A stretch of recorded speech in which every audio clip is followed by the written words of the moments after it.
খুব খিদে পাচ্ছিল বলে আমরা দুই ভাই ভাবলাম ম্যাগি বানাবো। সব মাল মশলা মাখিয়ে আনাজ কাটতে শুরু করে দিলাম আমরা দুই ভাই। আর ওইদিকে তেল গরম বসিয়ে দিয়েছি কড়াইতে, তারপর পক করে ভেজে নিলাম কড়াইতে সবজিগুলো। তারপর পজেশ ভাই কড়াইতে খোঁচাতে শুরু করলো আর হাসছে।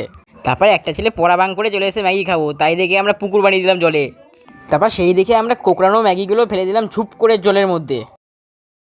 এরপর ইটের গুঁড়ো মিশ্রিত খড়কাই মশলাগুলো দিয়ে আমরা আরও টেস্টি করার চেষ্টা করলাম ম্যাগিটা।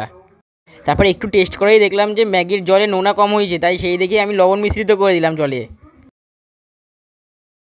তারপর নুন দেওয়ার পর দেখলাম বুড়িমার চুলটা পুরো রেডি খাওয়ার জন্য, তাই আমরা একটা প্লেটের মধ্যে রাখতে শুরু করলাম। তারপর ঘপাত করে খেয়ে নিলাম আমি এক ভাই, তারপরে ও পিছনে তেড়ে আসলো খাবো বলে।